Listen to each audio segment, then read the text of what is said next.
여러분 안녕하십니까? 진성호입니다. 지난 총선에서 더불어민주당이 크게 이긴 뒤 지금 이재명의 1급 체제로 변하고 있습니다. 8월 전당대회에 이재명 전 대표는 또 대표에 출마합니다. 연임이 거의 확실시됩니다. 그런데 왠지 민주당 내 분위기는 그렇게 뜨겁게 달아오르지가 않고 있는 것 같습니다. 자, 친명들은 지금 이재명을 이용해 먹으려고 하는지도 모르겠습니다. 이번 최고위원 후보들만 하더라도 친명 일색에다가 거의 이재명 후보를 향해서 조롱한다, 재롱을 떤다, 재롱 잔치다라는 말이 나올 만큼 지금 아부 경쟁장처럼 됐다는 비판을 받고 있습니다. 그런데 민주당의 지지율, 여론조사 결과는 어떨까요? 지금 국민의힘의 진원조사도 나오고 거의 비슷한 트렌드입니다. 물론 조국혁신당의 존재도 있지만 왜 이렇게 됐을까요?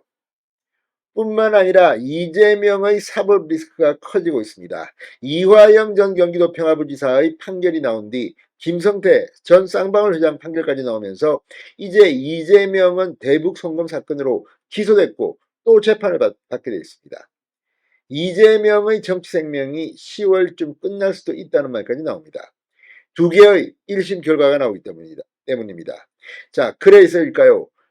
국민의힘이 아니라 이제 민주당 내에서도 이재명이 불안한 대선 후보라는 말이 나오고 있습니다. 지금 친문진영, 비명계 그동안 숨지고 있다가 김두관 전 의원이 전당대회 당대표로 출마하면서 이재명에 대한 비판 목소리가 나오기 시작했습니다. 방금 전 문재인 청와대에서 정무수석을 지냈던 이 최재성 전 의원이 입을 열었습니다. 그런데 최재성 전 수석의 말을 들어보면 합리적인 측면에서 이재명에게 문제가 발생했음을 알 수 있습니다. 어쩌면 이재명은 본선용이 아니라 예선용으로 끝날지도 모르겠습니다. 오늘 이 최재성 전 정무수석 이 예선용 정당, 예선용 대선 후보라는 단어를 썼습니다. 지금 KBS 인터뷰, 민주당 내에 이재명에 대한 불안 세력들의 존재가 드러나기 시작했습니다. 진성호의 융단 폭격 시작합니다. 더불어민주당을 융단 폭격합니다. 방송에 앞서 아직 진성호 방송에 구독자가 아니신 분은 붉은색 구독 버튼 눌러주십시오.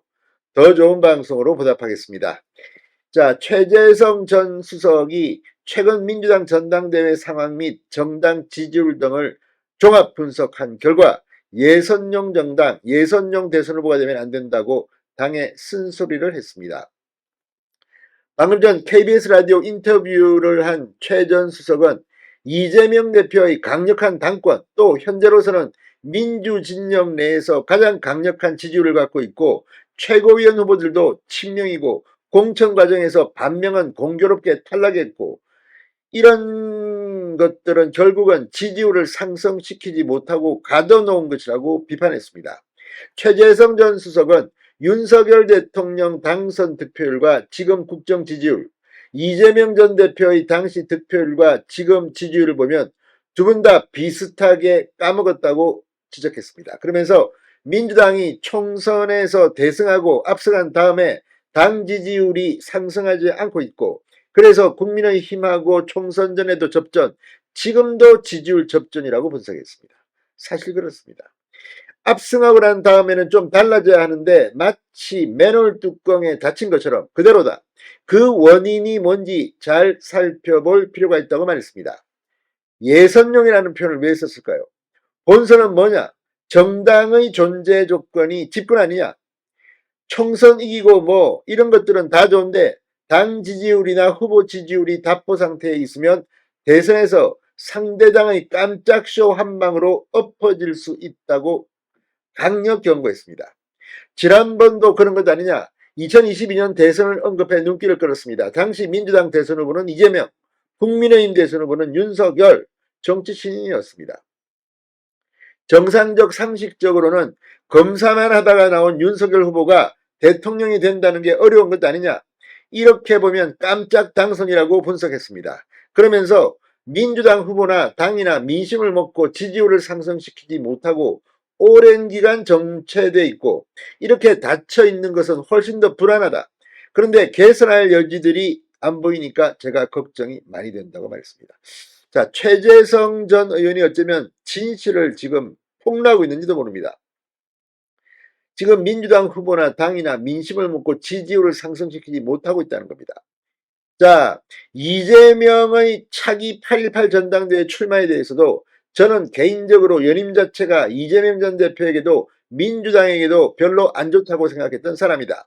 김두관 의원이 나와준 것이 나쁘지는 않지만 이재명 전 대표의 연임 도전 그 자체가 좋은 환경을 만드는 데 근본적 장애 요소였기 때문에 안 나오는 것보다는 낫다, 혼자 하는 것보다는 낫다 정도로 평가할 수 있겠다고 평가절하했습니다. 자, 친명 인사들 간 경쟁으로 평가받는 최고위원 선거. 이것이 지금 민주당의 현실이다. 이재명 전 대표가 정말 유례없이 가장 강력한 당권, 가장 강력한 지지율을 갖고 있고 이것을 거스르는 입장으로는 후보들이 당선될 가능성이 없기 때문에 지금 당 환경이나 상황에서는 당연한 것이라고 분석했습니다. 자, 최재성의 이 말들. 지금 민주당은 이재명의 사당화 1급 체제로 되고 있지만 지지율은 오히려 그전이나 다름없다.